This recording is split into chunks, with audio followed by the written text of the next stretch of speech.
Welcome to the 323 podcast, where we look at how faith and work intersect. Each week, we talk to business leaders and difference makers about honoring God in the way we lead, create, and serve, because in everything we do, our work can reflect the one we serve. Ben Luna is a 19-year journeyman electrician. He's also the owner of multiple businesses. He is a resident of Chaparral, New Mexico, who decided he'd seen enough of problems going unfixed. Today, he's running for New Mexico State House District 53. He spends his days knocking on doors and listening to what business owners across the region are actually dealing with. I'm excited to hear just what he's learning. Ben, welcome to the 323 podcast. Thank you for having me. This is awesome. So to begin with, let's hear a little bit of your story. Tell me about, how you ended up in business and even more importantly, how did you come to faith? How did you come to know Jesus? Yeah, they're actually both linked, which is it's a pretty amazing story. So I was a traveling electrician, trusted in myself to make things happen because I am talented and I can do things. And I can move up the corporate ladder if I want to. Okay. And so, but as a traveling electrician, my life was in my control. And at the same time, I wasn't in one location with my family.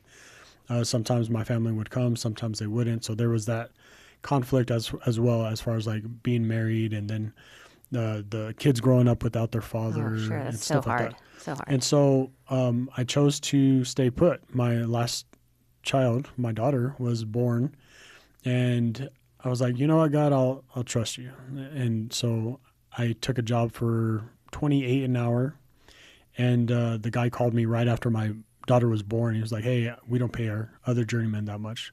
We're going to have to knock you down like $8 an hour. Oh, wow. And you know what I mean? That's a lot of money for a a young dad with 3 kids at home. And that's a hard hit.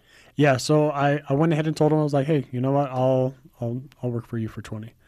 And so that was me for the first time ever in my life saying, I'm going to trust God to do the providing part.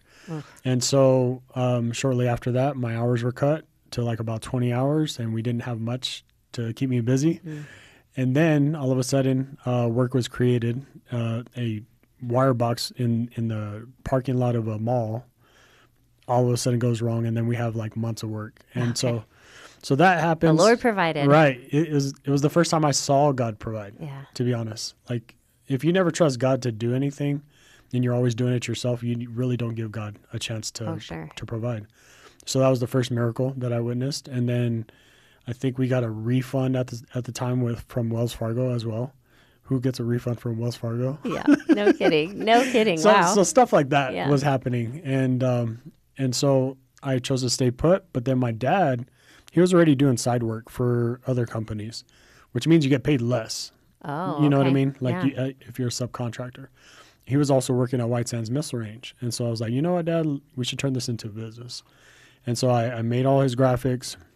My brother-in-law actually helped make the logos and stuff like that. And we got our first contract during the shutdown because a cleaning company didn't want to work in Cloudcroft because, they didn't want to get sick and stuff like that. Yeah. And so we took the contract. I started it, and then my dad, after we got enough to where my dad could quit, I let him quit, and I went back to doing electrical. Traveled a little bit, but not far. I went to Albuquerque instead of, another state in a sense. So I was back for the weekends and stuff like that. It was different, and I was still choosing to stay put.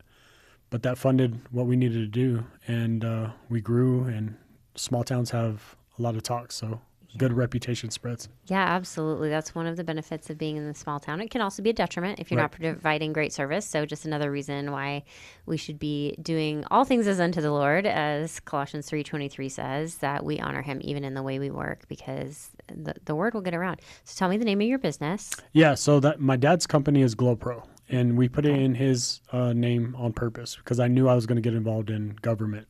Got it. But politics, that's connected to government. And so we put it in his name. I just helped him build it, fund it, even to this day. And so he's actually retired, and we put my mom as the owner now. Okay. So she's helping run things. She's actually very, very good at money.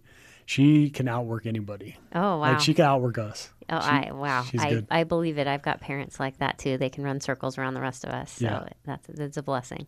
Yeah. So as far as like business wise, faith wise, you know, when you first see that miracles do happen in a sense, like not you know, people think of like healing only, Sure. but money is attached to everything spiritually that we Yes, do it as is. well. Yeah. And so I started seeing that for the first time, and not only that, just kind of trusting God for the first time, but getting answers, and then the Bible making sense for the first time because I was surrendered. Mm-hmm. So all of that was happening during that first year, and so the politics side, I just started meeting people I shouldn't have met. Let's just say that, like I don't have the experience at the time to meet people that I was meeting and Okay. work with people I was working with. And so like during the lockdown, I would provide photo recaps and video recaps. I did that before in the music industry. Okay. And so I started doing it on the political side for these rallies against the lockdowns. And What first made you so you're helping your dad start this business. You knew you had an inkling that politics you might go that way, but how did the video part of your career? I'm interested because I mean, it seems like a pretty big departure from journeyman electrical to video producer in politics. And so what did that shift look like? How did the Lord tug your heart or really confirm with you like, hey, I want you to go in this different direction? that's actually a good question. So I had a $100 gimbal and an iPhone 10. And Okay. I think I got some pictures of it as well. But I showed up to a protest in my town. It was during the George Floyd riots and stuff like that. And so I go to the organizer, and they're protesting against police and stuff like that. I felt like I needed to be there. I even told my wife, I was like, hey, I think I need to be there. And she was kind of worried, you know, like Rightly so. I think I think every step of faith that I've done, it's almost like those people training cardio where you have a string attached to another person. And it's like that. Like I just take off. And so I went there. I talked to the guy, the organizer. I was like, hey, there's this other guy. He faced government overreach, and he was falsely accused. A bunch of fake witnesses made up stories, but they put him to death. And what would you do on behalf of that guy? And he was like, oh, we would stand for him. And I was like, well, that guy's name was Jesus Christ. Oh, wow. And so that video, I posted that video. It got 40,000 or more views within like a matter of minutes. And it showed me the power of media at that time. Like I kind of had an idea of it, but I always subbed it out. But that was the first time I did it, and kind of went against the narrative in a sense. And so I saw the power of it, just kept doing that for all these rallies. Then I started donating media capabilities to candidates who were running for office. And so for 2-3 years, it was just donating. It was just constantly giving. But then it turned into documentaries. Then it turned into, you know, actually being paid here and there for campaign videos. But I started getting elected officials elected as well. So like a targeted race in Deming, that was the #1 targeted race in the state. I donated a campaign video there. That's her only donated campaign video that she still has. Wow. And she won. She's still an elected official, but I kept seeing that result as well. So it was just, this started with God, just one act of obedience. God, you feel him calling you to go to this rally. And this has opened, you know, this huge door for you now of both as a volunteer serving candidates you believe in, and also, you know, being hired, and it has turned into a business opportunity for you as well. I love that story of God's faithfulness, of how one small act of obedience can really lead to big things. So that's awesome. Yeah, it was that too. It was I didn't know what I was doing, but I was just acting on what I knew to do. Yeah. And it was almost like troubleshooting a new journey in a sense. Like I wasn't afraid to make mistakes, and usually as a business owner, you have to be willing to take risks. Yeah. And so we did that over and over and over, started seeing what worked and what didn't work, and to be honest, a lot has worked. That's kind of the crazy thing. A lot has worked, and there's been very little. And usually when it doesn't work, it's me trying to do it on my own. Mm-hmm. So God will pull back and Put you back. Your story reminds me of somebody. I heard somebody say the other day that if the next step feels too big, it's probably not the next step. You're probably missing a step. And so I love just how you just took that one step of faith, and then that led to the next step and the next step that built you to where you are now, as opposed to, going like, okay, I want to go way over here. Let's go make that happen. But just one faithful step after another. That's really, for most of us, how God leads us, is just one small faithful step after another. Yeah, no, that's the truth. It took off fast though, and I think a lot of things I've done have taken off fast. Mm-hmm. But this was different. One, God was involved, and then the people I was meeting throughout the state, they were almost in alignment with me. So as far as like things I was studying the parallels of history, like socialism, communism, the church's involvement or the lack of in those times as well. And so I was studying the parallels of that, but I was finding people throughout the state as I was traveling that were studying the same exact thing or already studied in advance and knew way more than I could. Yeah. And so it was seeing that part as well. I think that just kind of kept me going. It was like I didn't know why at first, but then like after meeting those people, it was like a confirmation over and over and over. Yeah. So it was cool. So exciting. So you've got Glow Pro, and the services you all provide are janitorial services and also facility maintenance, correct? Yep. Mm-hmm. And you serve customers just in New Mexico, or do you serve customers in Texas and New Mexico? Well, that's actually a good question, because one of our clients owns buildings throughout the nation. Oh, wow. So like we've gone here. There's a Border Patrol facility here that we did, a DEA facility in Las Cruces. We've gone to Silver City, Albuquerque. Yeah, just for that one company at times. So have janitorial supplies will travel. Yeah, actually, yeah. All right. I think our slogan was "You call, we'll show up." Awesome. Which is rare. Yeah. That is true. That is true. Yeah. That is a challenge these days. So you're doing that. You're running for office. You're making videos for other politicians who are running for office. I hear you have a few other things going on. Yeah. So I do want to, and these are goals of mine that have already happened for somebody else. So there was a company I helped in Albuquerque. It was a guy, he was about to give up on his company, and he does prepackaged food. And so I was like, you know what, let me put my stuff on hold. I'll come over there and I'll help man it. I'll help learn the process, and I'll help you hire some people and find good people that I know. Awesome. And so we did exactly that. We got them ready for a contract with the Sunport, the Albuquerque Sunport. Oh, wow. That's big. Yeah. And the news was there. The mayor was there. It was really not a political issue. Mm-hmm. It was just business opportunities for local businesses. And so I saw that. I didn't see it until afterwards, but I helped a company rebrand their entire company with logos, labels, everything, like from start to finish, plus learn the entire process. And so all of that was what I created. I didn't really acknowledge it until afterwards. I was like, yeah, I just kind of stepped in and created a whole company. Did what needed to be done. Yeah, it was cool. And so that whole thing, I want to do it for myself and my family as well, because I know the profit margins. I know the capabilities of employing other people as well. Mm-hmm. And so I know that'll take care of my family, people I know. And yeah, it was actually a fun experience. So one of the things that is a challenge for many entrepreneurs is work-life balance and discerning when God is telling us to do that next new thing that we're excited about, and when God is telling us to just be faithful with what we've got. And so I hear you love that you're an entrepreneur. And so how do you discern when God is saying, like, yes, now is the time for this idea, or no, let's wait, or, not right now? Those are the three answers, right? Yes, no, or not right now that God gives us. So what are some of the ways that you discern the yes, no, or not right now? Well, at that time, I thought it was going to be there in Albuquerque that it happened. Because I had already kind of just told my dad, I was like, you know what, I feel like I'm learning this for the future, like to implement it later. but I thought it was there. And so I kind of saw how God brought that to a close real quickly. Nothing bad happened with the company. He still moved on. But there was just some, unequally yoked type of situations. Yeah. And so I went ahead and just parted ways.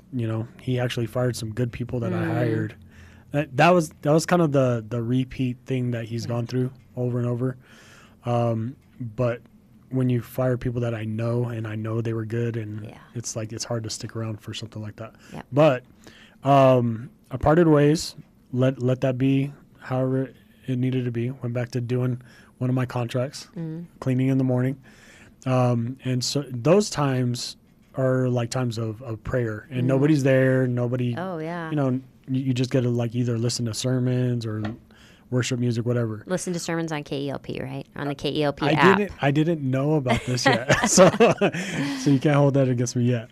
But no, that was time alone with God, and it was just confirmations of what the next step was, because I didn't want to run for office at the time. Oh, I actually prayed about it for 3 months before I pulled the trigger on that. Okay. And so, and that was actually also in the works while I was helping that company. So there was other seats that I was going to run for, but this one I'd been eyeballing. It was strategic. I had been eyeballing it. I saw how Las Cruces politics has gone into Otero County, which is my county. And so I wanted to put that at bay. I wanted to stand in defense of not just my county, but people I know that are working in Las Cruces. Yeah. Things that they've gone through that it's almost like running against a brick wall. And so during that time of prayer, I actually came across a scripture of God using the term Holy Spirit in the Old Testament. Usually like we think Book of Acts, only New Testament. And he was talking about how the children of Israel did something, and he said, my Holy Spirit wasn't on that. Like he literally said the word Holy Spirit. So I started cross-referencing that. And the cross-reference was the book of Genesis, when the world was void and without form, and God's Holy Spirit went upon the earth. Well, the cross-reference to that is actually the antithesis, a city when the Spirit of God is removed. Oh, interesting. And so it's kind of like a judgment on itself, but in Jeremiah 24:4, I believe, I think chapter 24, Jeremiah 24, it talks about a city where they removed God in a sense, and the place becomes uninhabitable. Oh. It becomes just without form, void. Animals don't even want to be there. It just becomes decay in a sense.